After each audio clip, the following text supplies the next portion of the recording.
He saw it coming. Every death, every burning city, every world that would kneel or be crushed beneath the boots of holy warriors chanting his name. Paul Atreides, the boy who lost everything to an empire's betrayal, now sits atop that very empire's throne. But the crown wasn't taken, it was grown.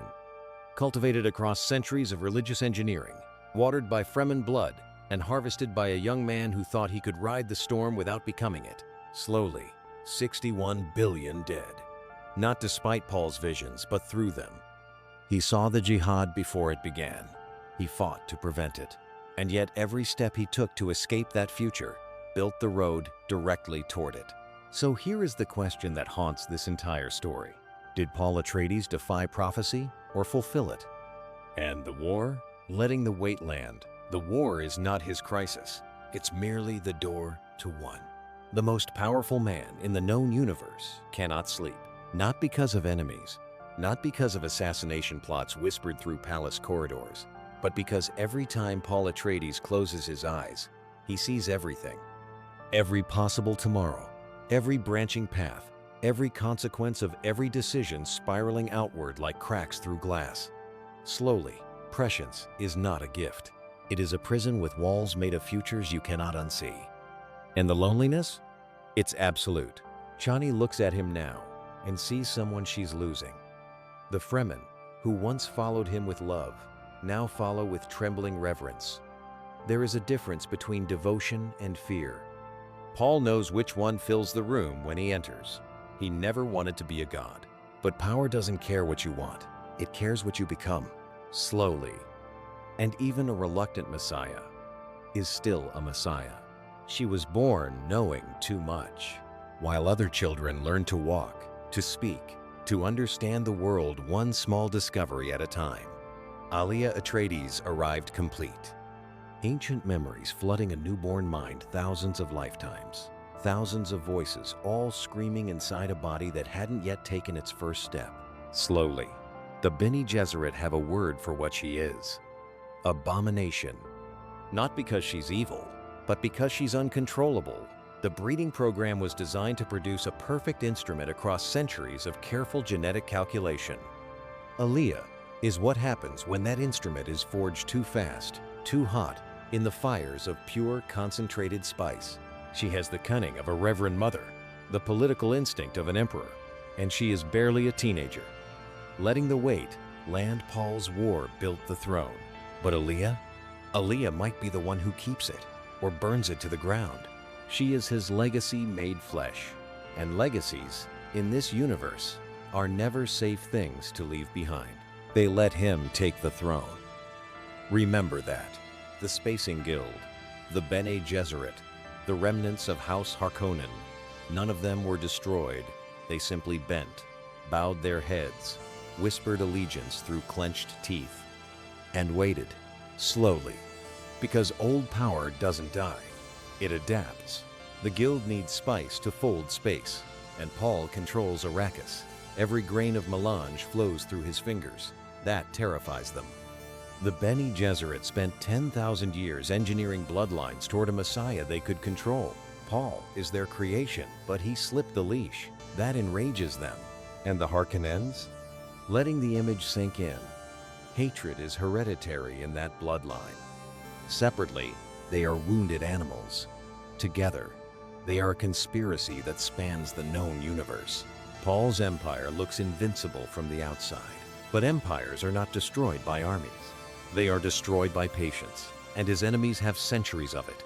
The Fremen once worshipped the sandworm, Tashai Halud, the great maker, the guardian of the deep desert, whose body produced the spice that connected them to God. For thousands of years, the Fremen lived alongside these creatures, respecting them, fearing them, building an entire civilization around their sacred rhythm, slowly. And then, Paul Atreides gave them a holy war. Now those same worms carry warriors across burning dunes to conquer worlds the Fremen never asked to rule.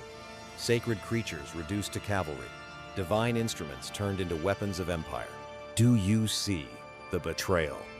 Not Paul's betrayal of the Fremen's betrayal of themselves. They followed a Messiah who promised paradise. And in chasing that paradise, They poisoned everything that made them who they were, letting the weight land. The desert does not forgive this. Arrakis remembers what the Fremen are forgetting. The sands shift, the storms grow angrier, the worms dive deeper. Slowly, the planet that created their faith is beginning to reject what that faith has become. She doesn't yell, pause. That's what breaks him. Chani stands before the most powerful man in the universe, the Emperor, the Messiah, the commander of legions, and she simply looks at him, quietly, the way you look at something that used to be yours. Slowly, she was there before the throne, before the title, before 61 billion people died, whispering his name like a prayer. She loved the man who slept under open stars and spoke of freeing her people. That man is gone. And they both know it. You promised them paradise, she says. Not with anger, with something worse, grief. Letting the weight land. Because Chani doesn't represent opposition. She represents memory. The last living mirror showing Paul who he was before prophecy swallowed him whole. He conquered the known universe. But standing here, in the silence between two people who once shared everything, Paul Atreides finally understands the cost. Slowly, you cannot hold a throne and a human heart in the same hands. Something always falls. There is a child. Pause.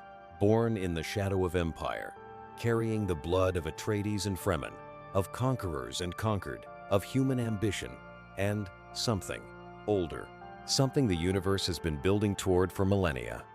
Leto II. Slowly, he inherits his father's prescience. But where Paul flinched from the darkest visions, this child stares into them, unblinking, unafraid, as if the abyss looked back, and he simply nodded. Paul tried to be human and emperor simultaneously. He failed. That failure cost him love, sight, and ultimately himself. His son will not make the same mistake. Letting the weight land. Because Leto II will choose something Paul never could, to surrender his humanity entirely, to merge with the very desert his family reshaped, to become something no longer man, no longer mortal. A god emperor, ruling not for years, not for centuries, for millennia. Slowly, Paul's story was a tragedy of reluctant power. His son's story? Pause. It is something far more terrifying. A tragedy of willing sacrifice chosen with open eyes and an ancient, unflinching certainty that this is the only way humanity survives. The golden path begins here, and it demands everything. Revenge, revolution, tyranny. Pause. 3 words, 3 acts, 1 inevitable arc. Paul Atreides began as a boy seeking justice for his murdered father. He became a revolutionary who united the dispossessed, and he ended as the very thing he swore to destroy, a tyrant whose power was built on the blind faith of those who loved him most. Slowly, this is not an accident. This is the warning. Denis Villeneuve understood what Frank Herbert buried beneath the sand and spectacle. Dune was never a hero's journey. It was a cautionary tale, dressed in messianic robes, so you wouldn't notice until it was too late. Because we want to believe. That's the trap. Letting the weight land. We want the charismatic leader, the beautiful revolution, the prophet who sees what we cannot. We want someone to follow so badly that we forget to ask where we're being led. Herbert wrote Dune in 1965, and every decade since, humanity has proven him right. Slowly. So here is the question this trilogy leaves burning in your chest. If you could see the future, every consequence, every death, every sacrifice required to save humanity from itself, would you walk that path? And more importantly, would you still call it a choice? Long pause. Silence. The desert keeps its secrets, but it always remembers who walked through it and what they left behind.